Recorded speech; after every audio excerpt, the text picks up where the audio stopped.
Como la flor, tanto amor, me dices tú, que machito me marcó y yo sé perder, pero ay, Selena's got a new album coming out? What? Oh, wait, we gotta get this going on. 5, 4, 3, 1.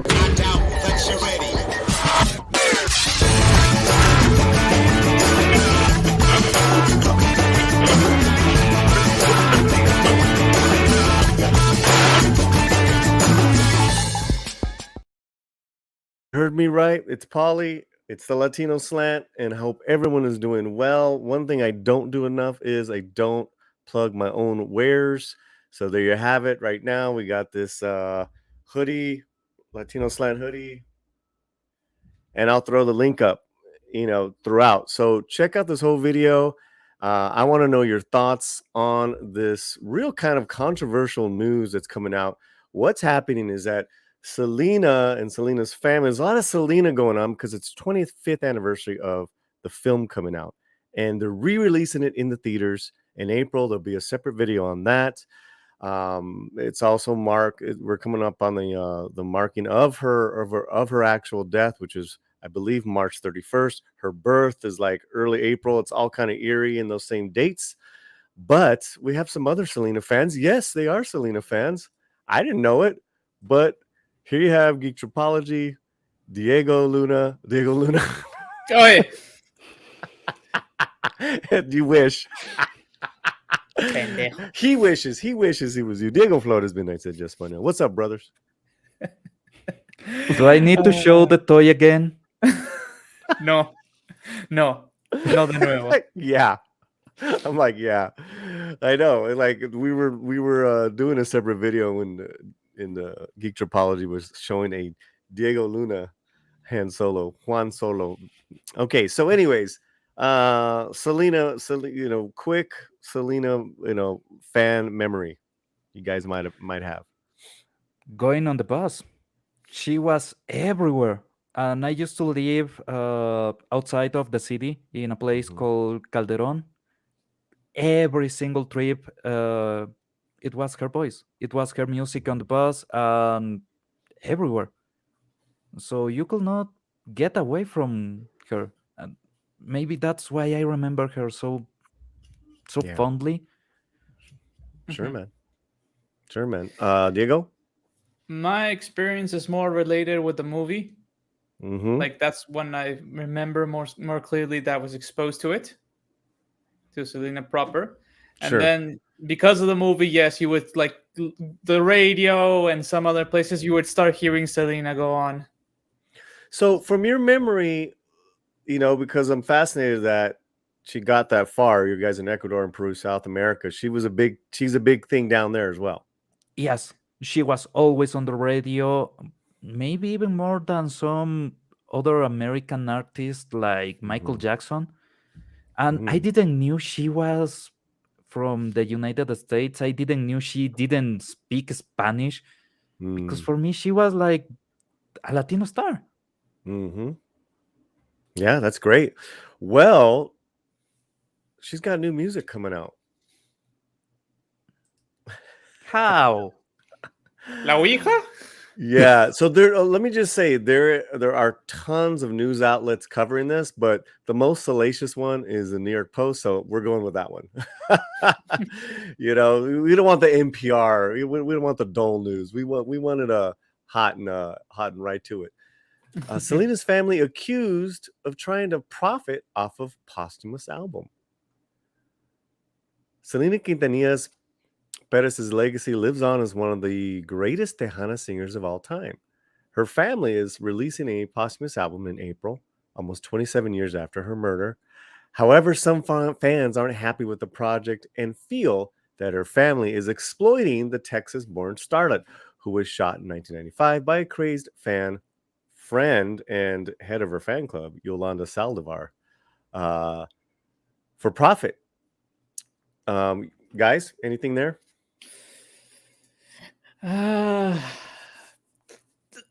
No, I'm gonna wait for it because I want to say something, but I think there's something else that we have to add to that comment.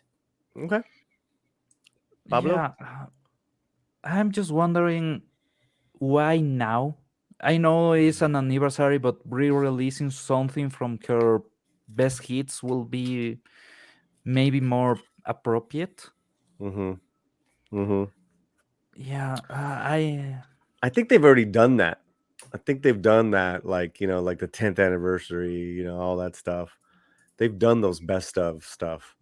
mm, Um, okay, here we go. Selena's brother AB Quintanilla recently shared details on the record in an interview with Tino Cochino Radio.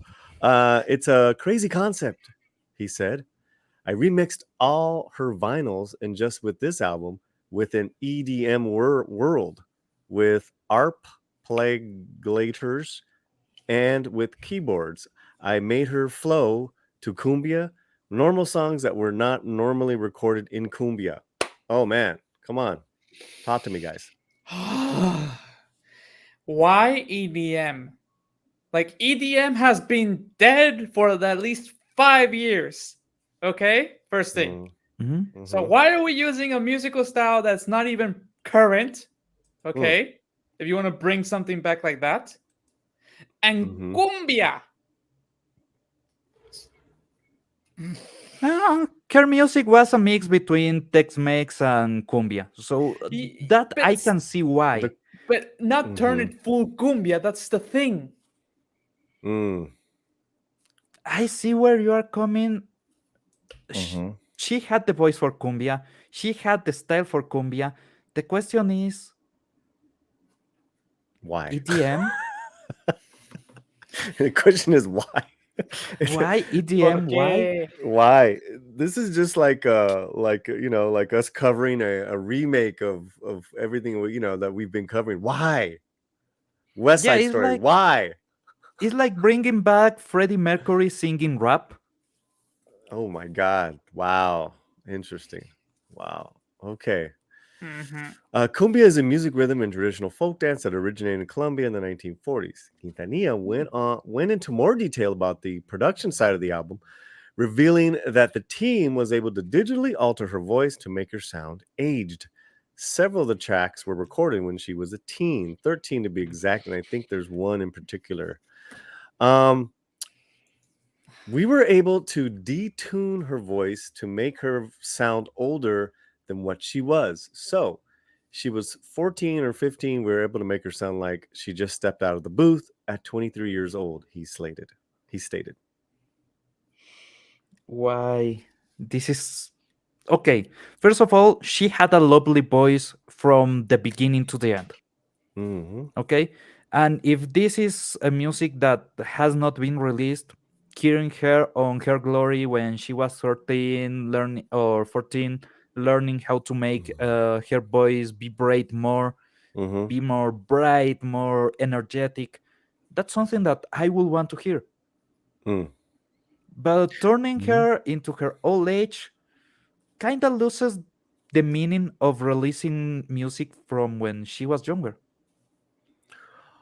I was thinking about this track in particular, and what I'm hoping is that they have one unaltered, like the raw her singing, right next to this Mhm. on the album, or at least in the special edition where it's like like the last track. Have it released with this. You know what I mean? Because just Yeah. like you said, I want to hear how she sounded when she was 13.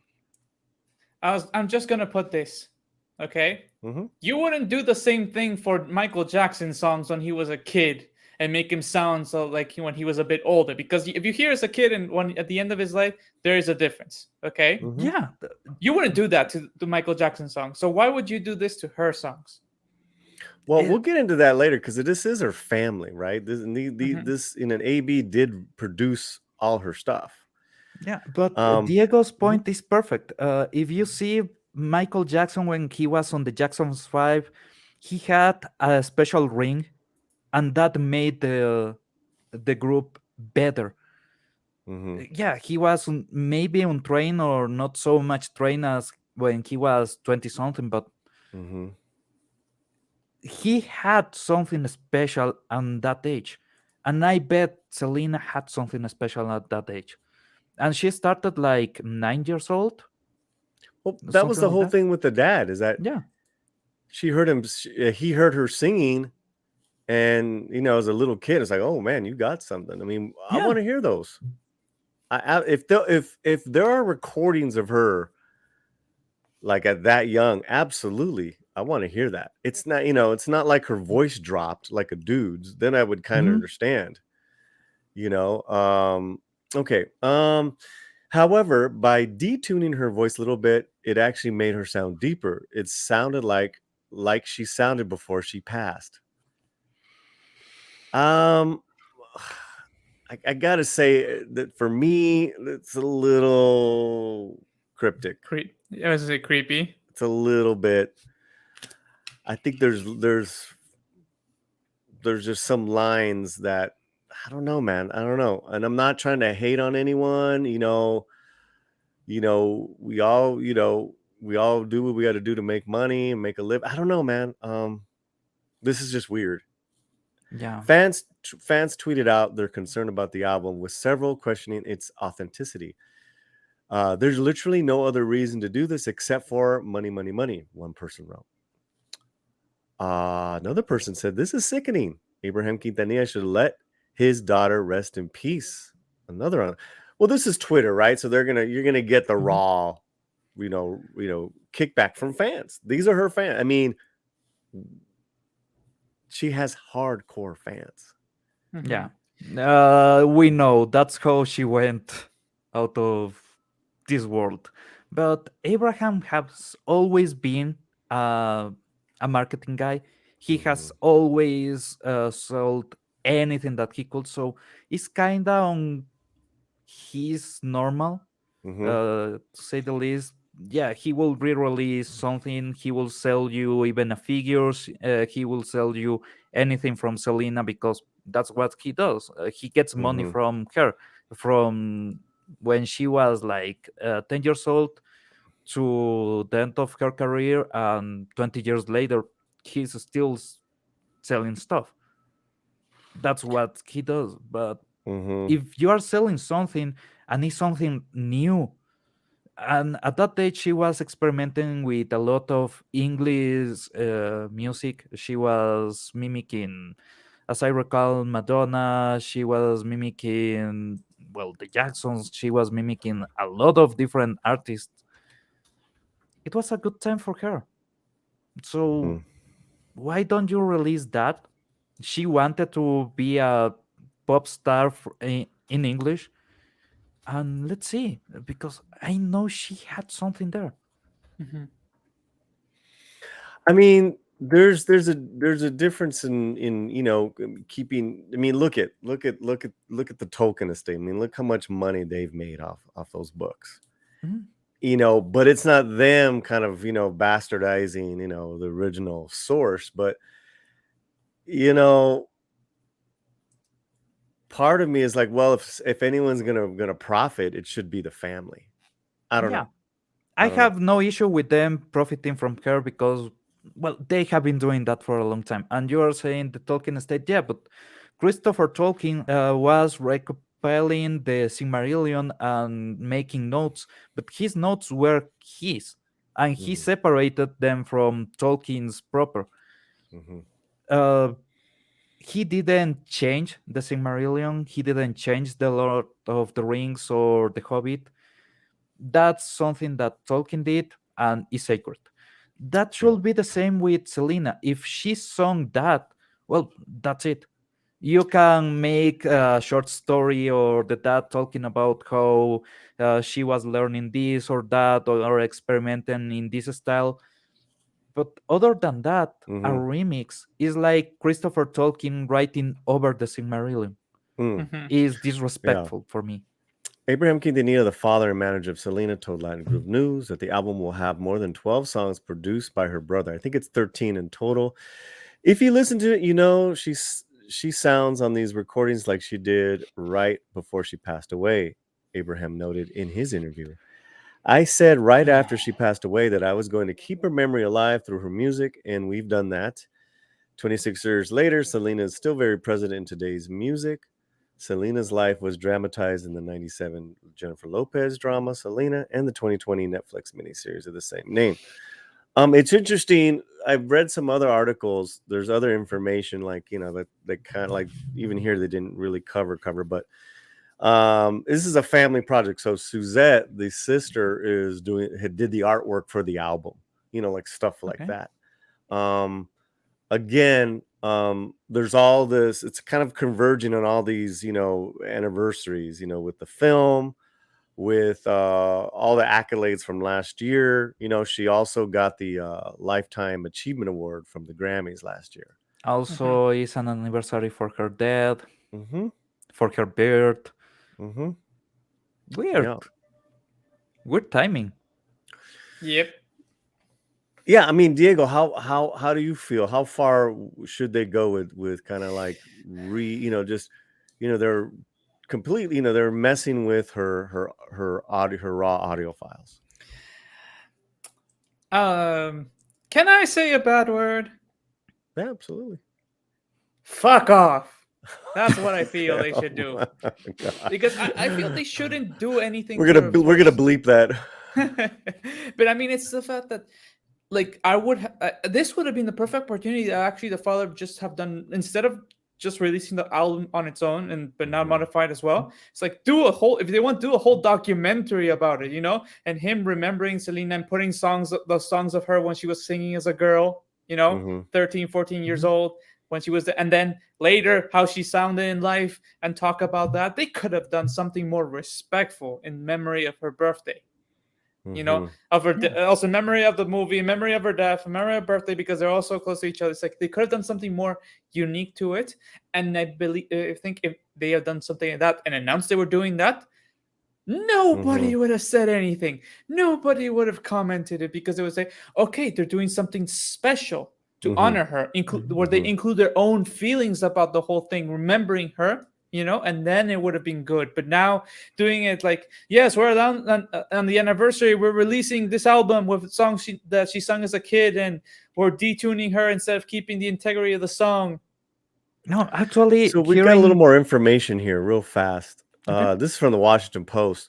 3 of the tracks of the 13 will use the same lyrics but switch musical genres. So it's basically one song they're going to do 3 different ways. The first song of the album is a never before released ballad Selena recorded when she was 13. It will sound like an older Selena because of the digitally modified voice work that we already talked about. This is Selena DLC. It is what it is. It's Selena DLC. It's extra content that is not even supposed to be there. And they are taking money for it. Yeah, it's Horror's Armor.